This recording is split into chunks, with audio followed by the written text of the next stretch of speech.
Êxodo 20, do verso 1 até o verso 17. Esse que é o Decálogo, a lei que Deus entregou a Moisés e à nação de Israel. Esse é um sermão que eu vou pregar em duas partes. Hoje eu vou pregar a primeira parte dele, e daqui 3 domingos a última e a segunda parte deste sermão. Hoje eu vou trabalhar com vocês o primeiro até o 5º mandamento, e no segundo e último sermão, do 6º ao 10º mandamento. Vou ler com vocês essa perícope completamente, apenas para que a gente tenha noção daquilo que foi entregue pelo Senhor. Lembrando que eu estou lendo na NVI. Êxodo 20, verso 1 a 17, a Bíblia diz assim: E Deus falou todas estas palavras: Eu sou o Senhor, o teu Deus, que te tirou do Egito, da terra da escravidão. Não terás outros deuses além de mim. Não farás para ti nenhum ídolo, nenhuma imagem de qualquer coisa no céu, na terra, ou nas águas, ou debaixo da terra. Não te prostrarás diante deles, nem lhes prestarás culto, porque eu, o Senhor, o teu Deus, sou Deus zeloso, que castiga os filhos pelos pecados de seus pais, até a 3ª e 4ª geração daqueles que me desprezam. Mas trato com bondade até 1000 gerações aos que me amam e obedecem os meus mandamentos. Não tomarás em vão o nome do Senhor, o teu Deus, pois o Senhor não deixará impune quem tomar o seu nome em vão. Lembra-te do dia de sábado para santificá-lo. Trabalharás 6 dias e nele farás todos os teus trabalhos. Mas o 7º dia é o sábado dedicado ao Senhor, o teu Deus. Nesse dia não farás trabalho algum, nem tu, nem teus filhos ou filhas, nem teus servos ou servas, nem teus animais, nem os estrangeiros que moram em tuas cidades. Pois em 6 dias o Senhor fez os céus e a terra, o mar e tudo que neles existe, mas no 7º dia descansou. Portanto, o Senhor abençoou o 7º dia e o santificou. Honra teu pai e a tua mãe, a fim de que tenhas vida longa na terra que o Senhor teu Deus te dá. Não matarás, não adulterarás, não furtarás, não dirás falso testemunho contra o teu próximo, não cobiçarás a casa do teu próximo, não cobiçarás a mulher do teu próximo, nem seus servos ou servas, nem seu boi ou jumento, nem coisa alguma que lhe pertença. Que o Senhor se digne abençoar a sua santa palavra. Vamos orar. Pedimos-te, ó Deus, nesta hora, a tua bênção. Suplicamos a iluminação necessária através do teu Santo Espírito, para que, ó Deus, possamos prospectar desta passagem as lições que a nossa alma tanto necessita. Alimenta, ó Deus, a nossa alma nesta hora com a tua bendita palavra. Edifica o teu corpo, que é a igreja, e promova, sobretudo, a glória do teu santo nome, pois nós te oramos no doce e bendito nome, o nome de Jesus. Amém. Por favor, tome assento.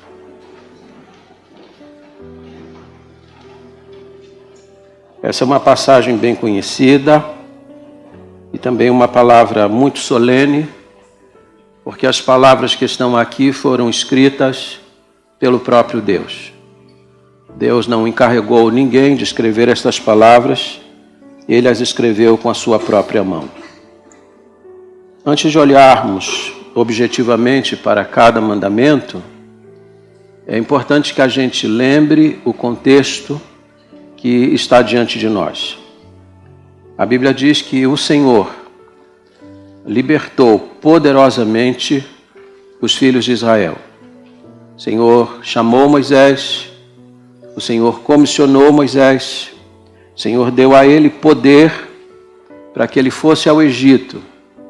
E com a mão poderosa do Senhor auxiliando Moisés, Israel foi liberto de um cativeiro que já durava mais de 430 anos, e agora, em promissão da terra, eles vão atravessar a pé enxuto o Mar Vermelho e vão começar uma caminhada, juntamente com Moisés, pela península do Sinai, até que vão se deparar com o Monte Sinai.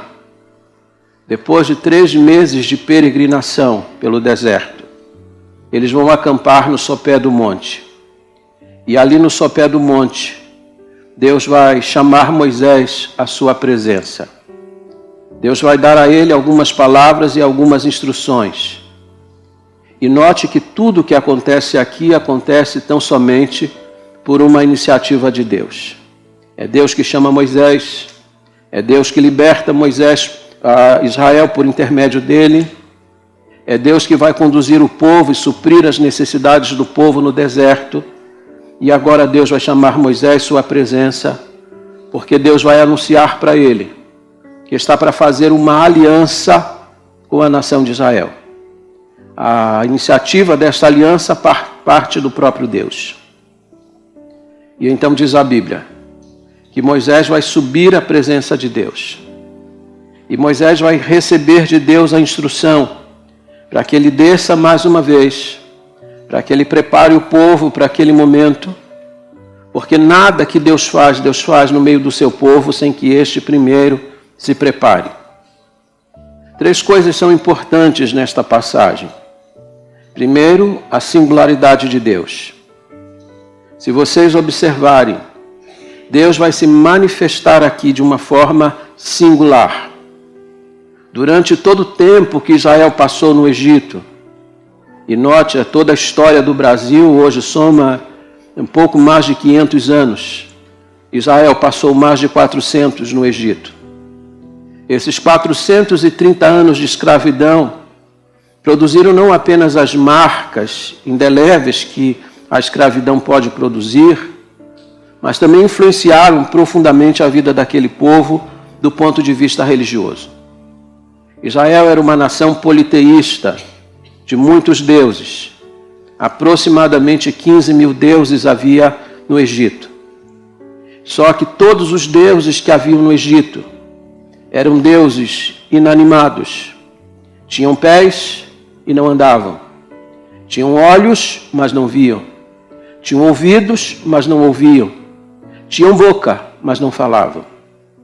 Mas Deus se apresenta aqui como um Deus vivo e verdadeiro. Quando a Bíblia diz que Deus ele é vivo e verdadeiro, a Bíblia está distinguindo o nosso Deus dos demais deuses. Porque o Deus de Israel fala. Ele abre o capítulo 20 dizendo: e falou Deus todas estas palavras. O nosso Deus é um Deus que fala, é um Deus que se comunica, é um Deus que manifesta de forma clara e objetiva a sua vontade. Ele é distinto, ele é singular.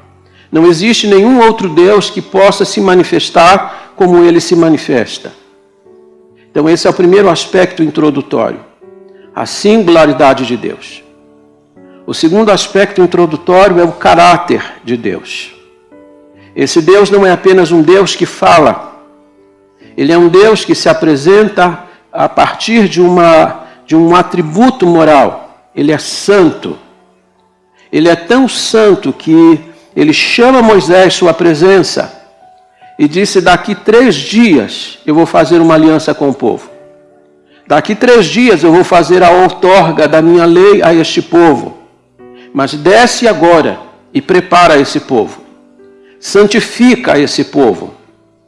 E Moisés tem a incumbência de descer o Sinai, 2.400 metros acima do mar. Poucas pessoas conseguem, quando os peregrinos vão a Israel e aquele pedaço do Egito, poucos peregrinos conseguem subir o Sinai, muitos perdem o fôlego no meio do caminho. É uma caminhada longa, é uma caminhada difícil, são 2.400 metros. Moisés, que havia subido, agora precisa descer. E diz a Bíblia que agora ele tem a incumbência de preparar o povo, orientar o povo na sua higiene pessoal. Deus quer que o povo tome banho. Deus quer que o povo se lave, que o povo troque as suas vestes por vestes limpas, porque esse povo agora vai ter contato com o próprio Deus que é santo. E Deus é tão santo que ele vai descer o Sinai. E Deus disse para o seu povo: vocês fiquem distante. Ninguém toque no monte. Tocar no monte significa que vão morrer. Isso mostra a pecaminosidade do nosso coração e a santidade de Deus. E desde então o povo começa aquele processo de preparo que dura 3 dias. Isso é importante para a gente pensar. Sempre que a gente se apresenta diante de Deus, sempre que a gente se reúne com o povo de Deus, a gente precisa sondar de que maneira nós estamos prontos para termos contato com este Deus que é santo. Deus está aqui manifestando o seu caráter. E nisto Deus também é distinto. Porque os deuses que os israelitas haviam conhecido no Egito e os deuses da terra que eles estão para possuir não tinham qualquer senso moral. Eles não exigiam nada do seu adorador. Eles podiam viver a vida que quisessem desde que prestassem o culto e a adoração. Mas o Deus de Israel está interessado não apenas no culto, mas no tipo de vida, no tipo de conduta que o adorador exibe. Nós não podemos comparecer diante de Deus de qualquer maneira. Nós precisamos nos apresentar a Ele em condições adequadas, em condição de santidade. A terceira coisa importante, ainda à guisa de introdução, é a graça de Deus. Esse texto aqui expõe para nós a graça. Aquelas pessoas que imaginam que a graça de Deus ela está presente apenas nas páginas do Novo Testamento, elas estão completamente equivocadas. O nosso Deus é um Deus que se manifestou na sua graça ao longo de toda a sua história, inclusive no Jardim do Éden, quando ele fez a promessa edênica de que viria aquele que pisaria a cabeça da serpente. A graça de Deus está se manifestando ali. Mas a graça de Deus está se manifestando aqui também. Porque note que nisto o cristianismo é diferente de qualquer outra religião. Em qualquer outra religião, primeiro a pessoa precisa oferecer alguma coisa e depois receber alguma coisa em troca. Primeiro o homem faz alguma coisa e depois a divindade faz a retribuição. Deus aqui faz diferente. Deus primeiro vai ao Egito e, usando a vida de Moisés, Deus liberta Israel. Deus conduz Israel pelo meio do deserto. Deus faz Israel atravessar a pé enxuto o Mar Vermelho. Deus faz toda a obra de libertação. Aliás, ele diz no capítulo 19 que tomou Israel em suas asas e o guiou como se fosse uma águia. Deus primeiro liberta, depois ele dá a sua lei. E isso é extraordinário, porque Deus, antes de exigir qualquer coisa, Ele primeiro beneficia. Ele oferece sua graça, Ele oferece o seu favor. Depois Ele expõe aquilo que espera daquele que o adora. Nesse sentido, Deus mostra para nós que toda a nossa devoção, toda a nossa obediência a Ele deve ser decorrente de uma gratidão por aquilo que Ele já nos fez. Por que você deve adorar a Deus? Porque Ele providenciou a sua libertação. Porque Ele planejou a sua salvação. Porque Ele enviou Jesus dos páramos celestiais a este mundo. Deus tomou todas as iniciativas para que você pudesse ser liberto, transportado do reino das trevas para o reino da luz.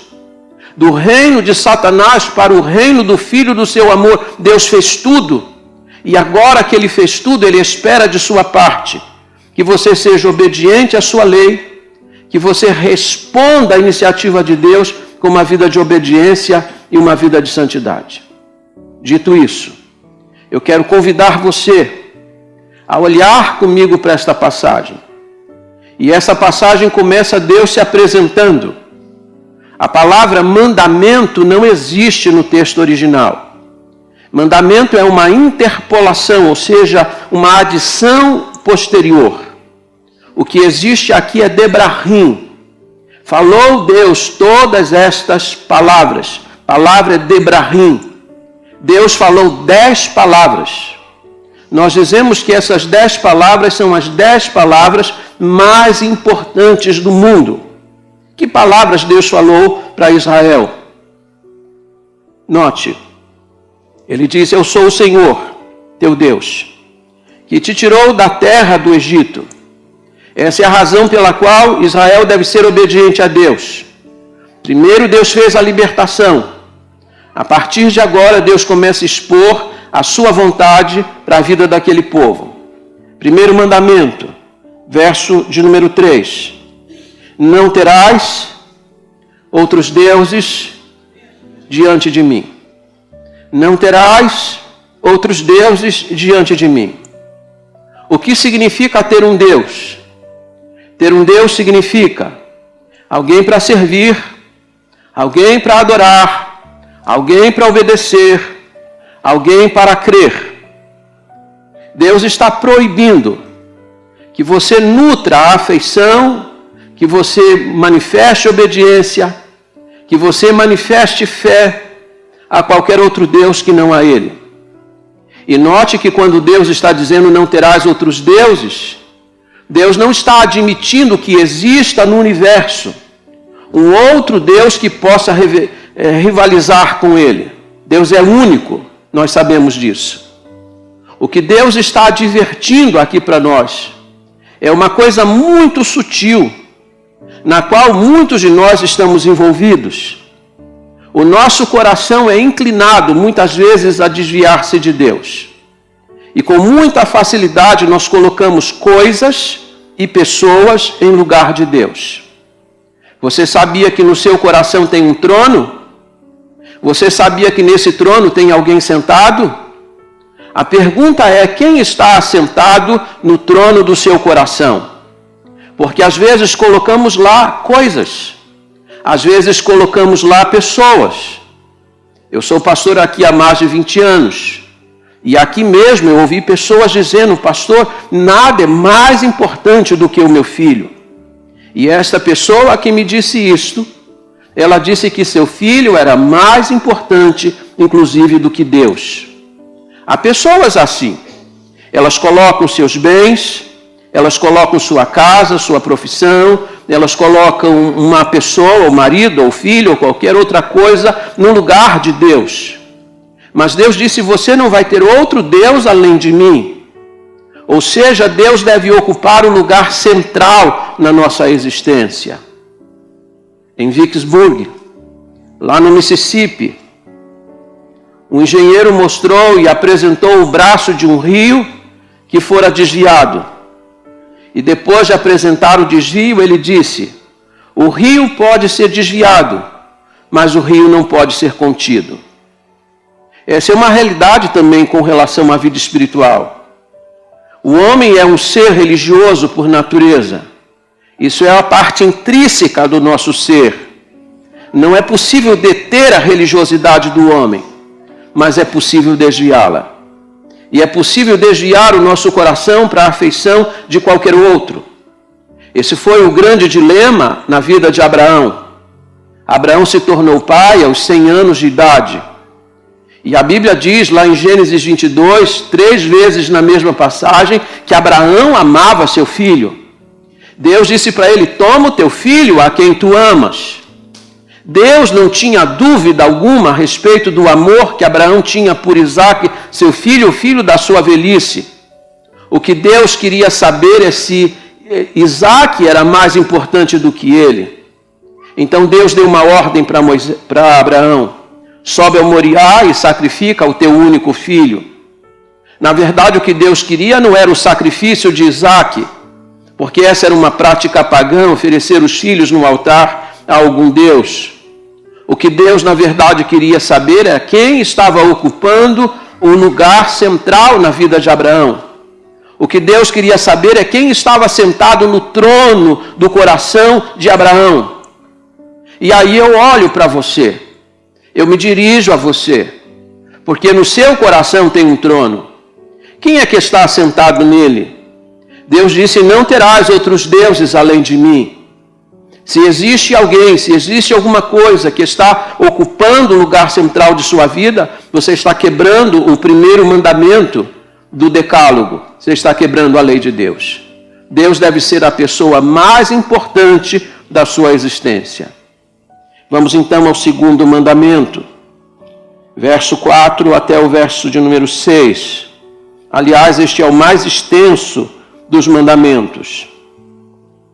Não farás para ti nenhum ídolo, nenhuma imagem de qualquer coisa no céu, na terra ou nas águas debaixo da terra. Não te prostrarás diante deles, nem lhes prestarás culto, porque eu, Senhor teu Deus, sou Deus zeloso, que castigo os filhos pelos pecados de seus pais até a 3ª e 4ª geração daqueles que me desprezam, mas trato com bondade até 1000 gerações aos que me amam e obedecem os meus mandamentos. Observe que para proibir o assassinato, Deus usou apenas 2 palavras, não matarás. Mas para proibir a feitura e a adoração de imagens, Deus utilizou 78 palavras. Isso mostra para nós a seriedade que representa a adoração e a feitura de imagens. E como eu disse a vocês, aqueles 430 anos que Israel passou no Egito, deixou marcas indeléveis neles. Eles aprenderam muitas coisas. Eles aprenderam o fabrico de muitas coisas. E é possível que eles tenham aprendido, inclusive, a feitura de imagens. Aliás, se vocês olharem atentamente, vão perceber que no momento em que Moisés se ausentou, a primeira iniciativa deles foi fabricar um Deus. Eles sabiam fazer isso, eles aprenderam a fazer isso. Mas Deus aqui é solene na sua palavra. Deus está aqui dizendo de que maneira ele deve ser adorado. Ele proíbe que se faça, inclusive, uma imagem dele mesmo. Aliás, é impossível fazer uma imagem de Deus. Deus, ele é onipotente. Deus é onisciente. Deus é o quê? Onipresente. Deus não cabe na minha imaginação.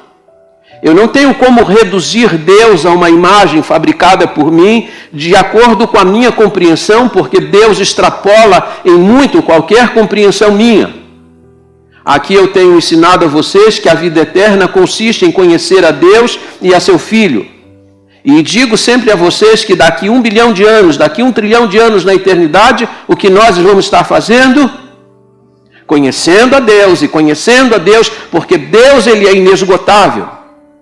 Se Deus é inesgotável, eu não posso reduzi-lo a uma imagem que a minha imaginação criou. Deus não cabe nisso. Deus não pode ser reduzido. Seria uma coisa ridícula eu criar um objeto e dizer isto aqui é Deus. Porque Deus extrapola qualquer compreensão humana. Aliás, é importante dizer a vocês que quando Deus desceu ao Sinai, e diz a Bíblia que o Sinai pegou fogo, é extraordinário a imagem como Deus se manifestou para Israel. Quando Deus, no momento da outorga da lei, ao 3º dia desceu ao Sinai, diz a Bíblia que o Sinai tremeu. Diz a Bíblia que Deus desceu ao Sinai em fogo. Havia trovões, relâmpagos, sons de trombeta. De tal maneira que o povo ficou aterrado de medo. O autor de Hebreus, no capítulo 12, versículo 21, diz que Moisés ficou trêmulo e aterrado de medo. A manifestação de Deus foi alguma coisa assim extraordinária. Mas o povo de Israel viu o fogo, viu as colunas de nuvens, de fumaça escura subindo do Sinai. Diz a Bíblia que eles perceberam o Sinai como se fosse uma grande fornalha, porque Deus estava ali. Mas eles não viram forma alguma que eles pudessem reproduzir e dizer, foi esta a imagem de Deus que nós vimos. Não façam imagens de escultura. No dia 14 de maio de 1948, a ONU reunida, todos os representantes do mundo estavam reunidos na ONU, e no dia 14 de maio de 1948 foi reconhecido o Estado independente de Israel. À mesa, presidindo aquela sessão, estava um brasileiro chamado Oswaldo Aranha. Aliás, Israel tem um sentimento de dívida com o Brasil por causa de Oswaldo Aranha. Porque foi o voto dele, foi o voto de Minerva, de Oswaldo Aranha, que fez com que Israel fosse reconhecido novamente na história como um povo e uma nação. Israel ficou tão agradecido por ele, que mandou fazer um bosque, criou um bosque para poder homenagear esse brasileiro. Eu tive a oportunidade, na minha viagem a Israel, de visitar o bosque que foi feito em homenagem a Oswaldo Aranha. Mas alguém perguntou assim, por que um bosque? Por que vocês não fizeram uma estátua, um busto, simplesmente para agradecer Oswaldo Aranha? Eles responderam, por causa da lei de Moisés. Porque Deus proibiu a feitura de qualquer tipo de imagem. Eles levam a sério isto e eles não fazem qualquer tipo de imagem. Aliás, deixa eu fazer uma pergunta a vocês. Vocês sabem por que nós, os crentes em Jesus Cristo, fechamos os nossos olhos para orar? As pessoas respondem rapidamente, nós fechamos os olhos simplesmente para que nós não venhamos nos distrair com coisa alguma. Mas a razão de fecharmos os olhos não tem a ver com isso. Fechamos os olhos porque nós não precisamos de imagem para olhar. Nós olhamos para dentro do nosso coração, buscamos dentro do nosso coração aquele que habita em nós e com ele conversamos e então o adoramos. Deus não quer e não permite ser adorado por nenhuma outra coisa. E a Bíblia diz que isso é tão sério, que Deus disse que vai castigar até a 3ª e 4ª geração daqueles que fizerem imagem e daqueles que se curvarem diante delas para adorar. Deus proíbe veementemente isto. Deus está fazendo um anteparo para Israel que vai entrar numa terra também de muitos deuses. E Deus está proibindo que eles façam qualquer tipo de imagem para adoração naquele lugar. Vamos então ao 3º mandamento, verso 7. Não tomarás em vão o nome do Senhor teu Deus, pois o Senhor não deixará impune quem tomar o seu nome em vão. No mandamento 2, Deus diz de que maneira ele quer ser adorado. Ele disse, não faça uma imagem de escultura. Deus está prescrevendo de que maneira ele quer ser adorado. Não somos nós que inventamos o culto. Deus prescreve na sua palavra a maneira de ser adorado. Mas se Deus, no mandamento 2, diz a maneira, agora no 3º mandamento, Deus vai falar sobre a atitude. O nome de Deus seria usado pelos israelitas nos mais diversos momentos. Na hora das orações, no momento dos cânticos, no momento em que os levitas fossem ensinar a lei de Deus, no momento em que eles fossem se casar, no momento em que eles fossem fazer a dedicação e a consagração dos seus filhos, no momento em que fossem apresentar os sacrifícios a Deus, o nome de Deus seria mencionado em muitos momentos da liturgia judaica.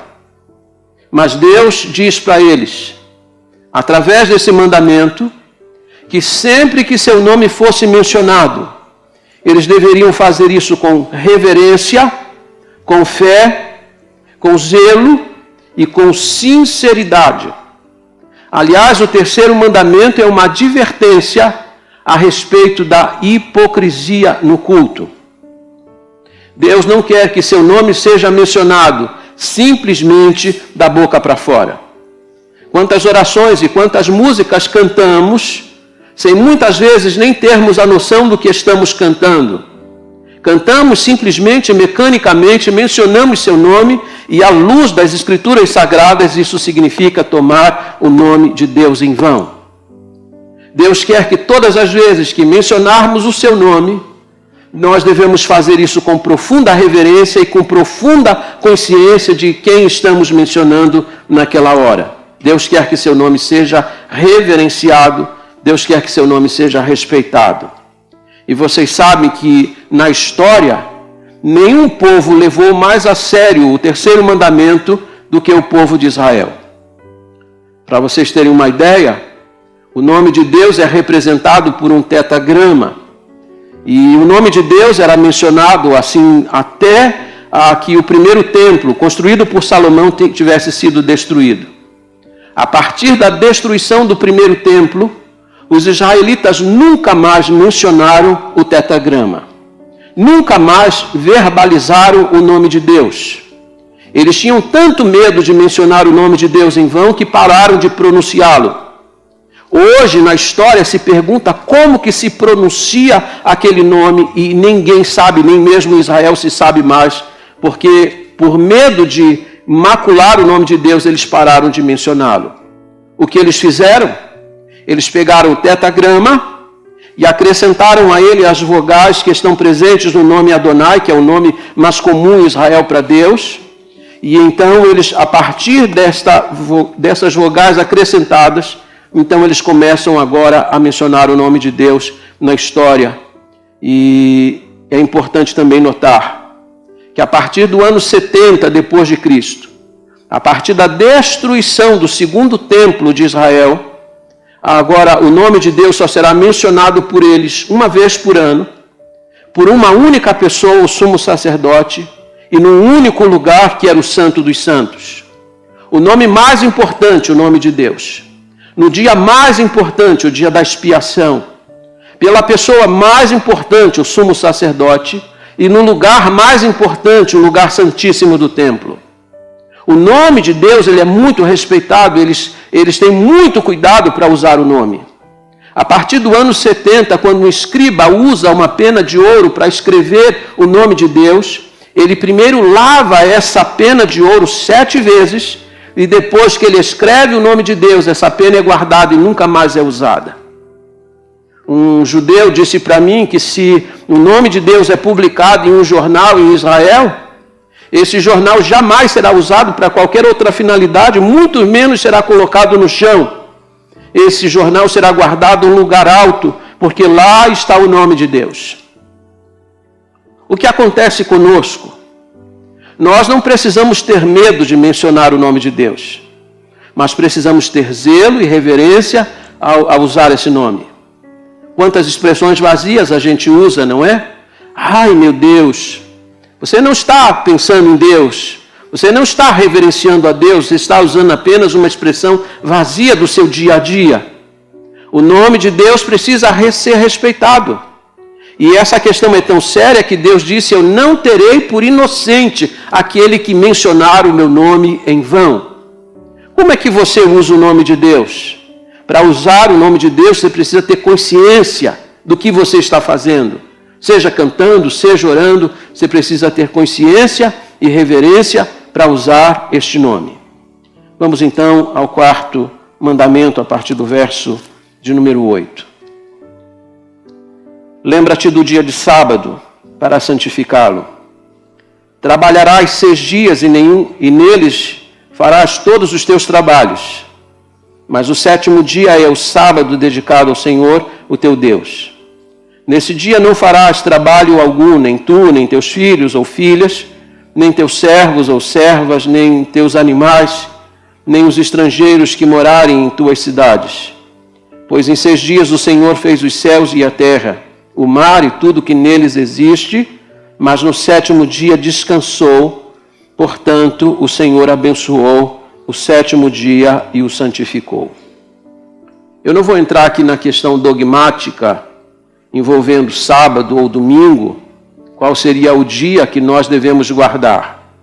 Até porque essa é uma questão que está bem pacificada no nosso meio, sobretudo quando nós nos amparamos nas Escrituras, em Colossenses 2,16, onde Paulo disse: ninguém nos julgue por festas, por lua nova, por dieta alimentar, pelos sábados, porque tudo isso vem a ser figura das coisas futuras. O apóstolo Paulo mostra que em Cristo Jesus a questão do sábado foi pacificada. O sábado falava do descanso e o nosso descanso foi encontrado em Jesus Cristo. Portanto, ninguém deve nos julgar se não guardamos precisamente a questão do sábado, até porque na história da igreja cristã o dia de guarda não era o sábado e sim o domingo, e isso, os evangelhos vão ser notórios. Eu não vou entrar nesse campo agora porque não é o meu foco. O meu foco aqui é olhar para o mandamento. É olhar para a prescrição dele. E esse é o único mandamento que vai começar, aliás, o primeiro mandamento que vai começar de uma forma positiva. Vocês vão perceber que a maior parte dos mandamentos começa de forma negativa. Não matarás, não roubarás, não dirás falso testemunho. Sempre começa com o não. Esse mandamento começa diferente. Ele começa assim: lembra-te. Lembra-te do dia do sábado. E nós precisamos lembrar disso. Porque talvez nós estejamos esquecidos. Muitas vezes, no afã de conquistarmos coisas e avançarmos na nossa vida, nós não respeitamos limites, não observamos o princípio da criação. A Bíblia diz que Deus trabalhou 6 dias e no 7º dia descansou. É óbvio que a palavra descansar aqui é uma palavra antropomórfica. A Bíblia está usando uma linguagem humana para que nós possamos entender, porque Deus não se cansa. Deus é Deus e como Deus ele não tem limitação alguma. Talvez a melhor expressão aqui não seja descansou, mas se absteve de trabalhar. Deus parou de trabalhar no 7º dia, ele separou esse dia, ele santificou esse dia. Sabe o que isso quer dizer? Você tem 6 dias para você trabalhar e você tem 1 dia para você descansar. O nosso corpo precisa disso. Você precisa respeitar os limites do seu corpo. Você precisa respeitar os limites da sua dedicação. Porque se você não respeitar, você não apenas está quebrando um princípio da lei de Deus, como você vai trazer prejuízos para a sua própria vida. Pessoas que trabalham sem parar 7 dias e vira mais 7 dias, e depois mais 7 dias, são pessoas que estão suscetíveis a todos os tipos de enfermidade, inclusive espiritual. Esse mandamento da lei de Deus, ele proclama para nós 2 coisas importantes. A primeira, precisamos abrir uma janela no nosso tempo. E essa janela é uma janela para a gente pensar em Deus. Quando a Bíblia fala em descansar um dia, não é descansar do não fazer nada. Tem gente que diz assim: eu guardo domingo fazendo o quê? Dormindo o dia inteiro. Isso não é guardar domingo. Não é não fazer nada, é mudar a sua atividade. É abrir uma janela no tempo para começar a pensar nas coisas de Deus. E ouça o que eu vou dizer a você e peço que você olhe para mim agora. A sua alma precisa de luz. Você pode trabalhar uma semana inteira, mas um dia na semana você precisa abrir a janela para receber a luz de Deus, porque se você não fizer isso, a sua alma vai entrar em trevas. Deixa eu exemplificar isso para vocês de uma forma muito clara. Hoje, as minas, sejam de carvão, sejam de pedras preciosas, elas trabalham com força mecanizada, ou seja, computadores e tratores, e, enfim, inúmeras máquinas que estão trabalhando ali dentro. Mas no passado não era assim. A força era humana para prospectar o material que estava ali dentro. E muitas vezes a força animal era usada para que o produto que fora extraído das rochas fosse trazido para fora. Na Áustria, era comum que dentro daquelas minas ficassem os cavalos. E os donos de minas mais cuidadosos permitiam que os cavalos ficassem dentro das minas pelo menos 6 dias durante a semana. E uma vez na semana eles traziam os cavalos para fora, para que eles pudessem contemplar a luz do sol. Era isso que mantinha os cavalos com a sua visão perfeita. Mas alguns donos de minas, na ânsia de terem lucro, de ganharem mais, mantinham os animais permanentemente dentro das minas, sem nunca ver a luz. Sabe qual era a consequência disso? Os cavalos ficavam cegos. Essa é para nós uma advertência. Se você não separar um tempo para Deus, se você não abrir uma janela no seu tempo, e dedicar um dia para Deus, e era isso que Deus esperava do seu povo, que durante 6 dias eles trabalhassem, no 7º dia eles se consagrassem, cultivassem a comunhão com Deus, buscassem a sua lei, adorassem juntamente com os demais. O sábado era o dia em que eles se reuniam para adorar a Deus, era o dia em que eles iam receber a luz do céu e manter a sua alma perfeita e sadia. Se você não fizer isso, você vai mergulhar nas trevas.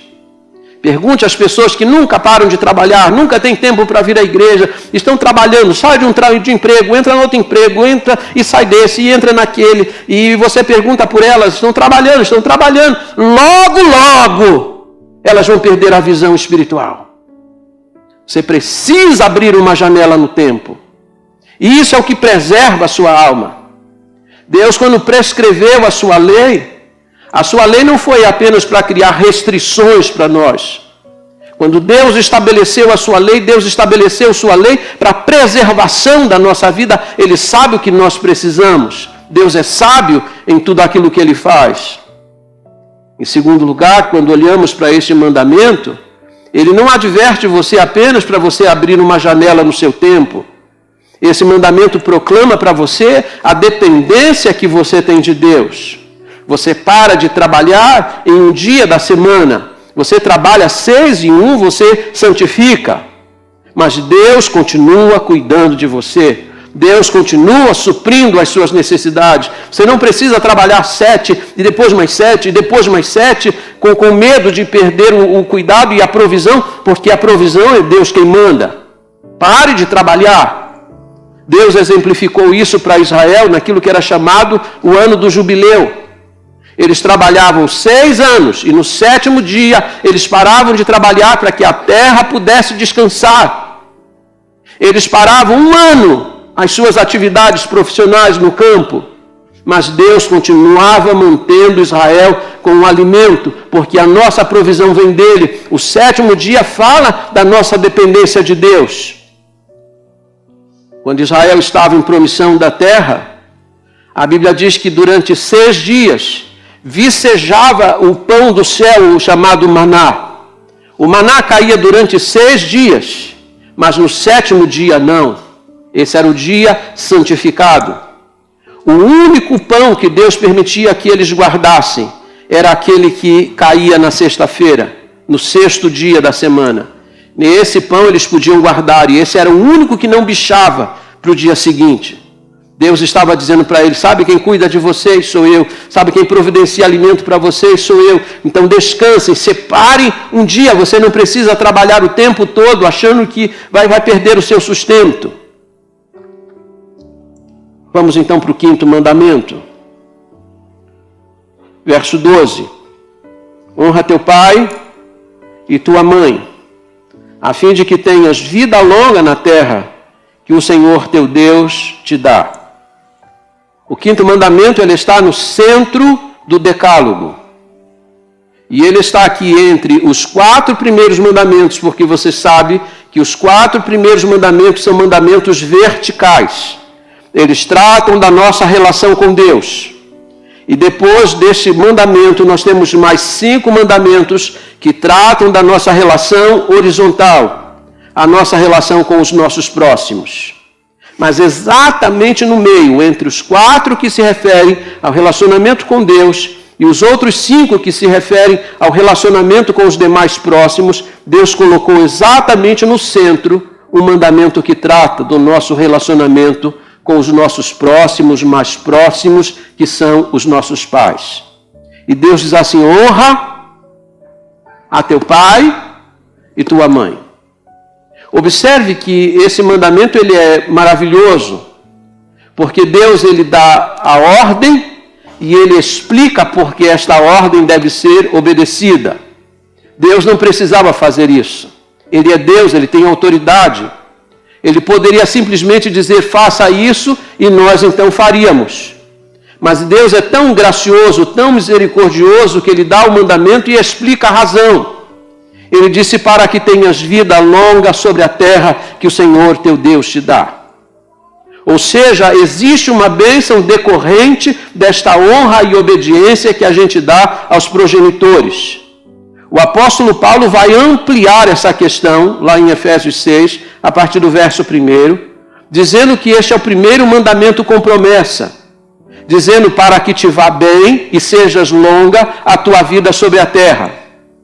Quando o apóstolo Paulo toma posse desse mandamento, ele disse que nenhum filho, e preste atenção no que eu estou dizendo, nenhum filho irá bem em sua vida a menos que honre seus pais devidamente. E essa talvez seja a razão porque muita gente tem naufragado na vida. Muitos filhos têm naufragado na vida exatamente por não honrarem os seus pais. Eu estava pregando há muitos anos atrás, porque somente aqui eu já estou há 20, eu estava pregando no Rio de Janeiro, no meu último ministério, e eu estava falando exatamente sobre a questão da honra que devemos aos pais. E enquanto eu estou pregando, uma irmã que estava em lágrimas, desceu do lugar que estava, saiu do templo e foi procurar os pais. E depois ela disse assim para mim: pastor, hoje eu descobri porque o meu casamento tem sofrido tanto, porque existem tantos percalços dentro do meu casamento, porque eu me casei em desobediência aos meus pais. E eu fui agora mesmo pedir o perdão deles pela desobediência. Eu não fui bem exatamente porque eu não honrei. E é curioso dizer isso a vocês, mas foi a partir desse pedido de perdão aos pais que Deus começou uma obra e uma revolução na casa dela. Eu tive a oportunidade de batizar um marido que até então era um alcoólatra. Um marido que aos sábados, normalmente ela saía na madrugada para buscar em alguma esquina, em alguma rua ou em alguma calçada, porque ele estava muitas vezes caído e com vômito sobre o próprio corpo. Deus salvou aquele homem. Deus me deu a bênção de batizá-lo. E ele permanece no Evangelho até hoje. Quem sabe o furo pelo qual a água está entrando na sua canoa não seja exatamente por causa da sua desobediência. Você não honrou seus pais, você não os obedeceu. E Paulo disse: para que te vá bem. Quando você obedece seus pais, quando você honra seus pais, você está pavimentando um caminho de sucesso para a sua vida, um caminho de prosperidade e de felicidade. Mas não apenas para que te vá bem. Deus disse assim: para que sejas longa a tua vida sobre a terra que o Senhor teu Deus te dá. O que isso quer dizer? Isso quer dizer que o filho que obedece seus pais, normalmente ou obrigatoriamente ele vai viver bastante sobre a face da terra? Não é isso que a Bíblia está dizendo necessariamente. Porque vocês sabem que muitos filhos obedientes que honravam os pais morreram cedo. Então não é isso que a Bíblia está dizendo. O que nós precisamos olhar aqui é que existe aqui um aspecto contextual e existe aqui um aspecto prático. O aspecto contextual: um filho desobediente em Israel, ele morria à base de pedrada. Ou seja, quando não se obedece os pais, morre-se cedo. Mas morre-se cedo por causa da punição. Quando um filho em Israel se dirigia a seu pai ou sua mãe e dizia: seu maldito, ou dirigia qualquer palavra em relação a seus pais que fosse ofensiva, esse filho era imediatamente levado à presença do povo e ele era punido com a pena de morte, e a pena de morte era através de pedradas. Ele morria cedo por causa da sua desobediência. Então esse é o aspecto contextual. Mas existe aqui o aspecto prático. Um filho que obedece a seu pai e a sua mãe, que os honra, ele vai livrar-se de muitos problemas em sua vida. Qual filho aqui já não ouviu assim do pai? Olha, não chegue depois das 10. Né? Olha com quem você está andando. Olha, não faça isso, não vá ali, não faça isso, não faça aquilo outro. Chega cedo em casa. São muitos os cuidados. Olha, a cada hora você me liga, eu quero saber onde você está. Quando o filho desobedece seus pais, e em vez de chegar na hora marcada, chega na madrugada ou no dia seguinte. Quando começa a andar com as pessoas que não deveria andar, ele está se envolvendo em muitos perigos e provavelmente ele vai ter grandes problemas na sua vida e quem sabe até terá a vida ceifada muito cedo. Há uns 2 ou 3 anos atrás, nós estávamos aqui e ouvimos falar sobre 3 ou 4 moços que morreram aqui no acesso da Castelo. Moços de 17, 18 e um com 21 anos. E quando foram olhar dentro do carro onde eles estavam, tinha garrafas de bebida, latas de cerveja, e eles tinham saído de casa em desobediência a seus pais. A vida foi ceifada precocemente, porque eles não quiseram ouvir os conselhos de seus pais. E quantos moços no Brasil e no mundo não têm sido ceifados bem cedo, exatamente porque não querem ouvir? Quando você honra seus pais, você se livra desses problemas. Muitos casamentos que foram truncados na vida, pessoas que morreram muito cedo, se envolveram em problemas, até prisão, tem a ver muitas vezes com este fato. Desobediência, falta de honra. Deus quer que você honre seus pais. Aliás, é preciso dizer a vocês que se nós não honrarmos pai e mãe, e é por isso que esse mandamento está no centro do decálogo, entre os 4 primeiros que falam sobre relação com Deus e os 5 últimos que tratam da relação com os demais próximos, ele está exatamente no meio para dizer para nós que se não honrarmos pai e mãe, nós não teremos condições de honrar a Deus. E não teremos também condições de nos relacionarmos adequadamente com os demais próximos. O lar é um centro de treinamento. O lar é um centro de evangelização e treinamento. É ali que nós aprendemos a amar a Deus. É ali que nós aprendemos a respeitar a lei, as normas. Nós aprendemos aquilo que é essencial e absolutamente necessário para a vida. Honra a teu pai e a tua mãe. Quando Paulo escreve sobre isso em Colossenses, lá no capítulo 3, ele disse, porque o filho que honra pai e mãe, ele está vivendo uma vida agradável a Jesus Cristo. Ele age de forma agradável ao Senhor. E Paulo, quando escreve isso, ele disse que nenhum filho desobediente agrada a Jesus Cristo. Você pode vir para a igreja, tocar bem, cantar bem, fazer isso bem, mas se você sai de casa em desobediência a seus pais, você não está agradando a pessoa de Jesus Cristo. Deus exige isso de você. Seja um filho que honre pai e mãe, e o maior beneficiado disso será você mesmo. Deus disse, você vai bem, você vai ter vida longa sobre a face da terra, porque você vai livrar-se de muitos problemas que existem aqui. Eu vou parar no 5º mandamento hoje, porque eu não quero ser cansativo a vocês, e foi assim que eu planejei o sermão, em 2 partes, para que ele não fique extenso demais e também não precisasse fazer de forma muito compacta cada ponto para dar o tempo de um sermão.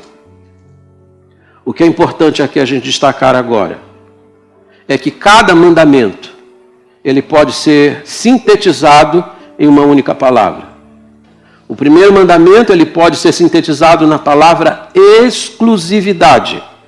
Deus não divide sua afeição com ninguém. Você não pode dividir o seu coração com nenhum outro, somente para Ele. Ele deve ocupar o lugar central na sua vida. O segundo mandamento, a palavra que sintetiza é a palavra imagem. Não se faça imagem nenhuma, nem mesmo do próprio Deus, porque Deus ele é poderoso, Ele é onisciente, Ele é onipresente, Ele é tudo. Você não tem como reduzi-lo ao tamanho de uma imagem. O terceiro mandamento ele pode ser reduzido ou sintetizado numa palavra: reverência, atitude. Não apenas Deus prescreve a forma como Ele quer ser adorado, Ele prescreve a atitude com que você deve adorá-lo, e Ele disse que você deve adorá-lo sempre de uma forma muito reverente e muito consciente. O quarto mandamento fala sobre tempo. Abrir janelas no tempo para poder pensar em Deus e cultuar a Deus e lembrar da dependência dEle. E o quinto mandamento, a palavra que sintetiza é a palavra família. Família é tudo.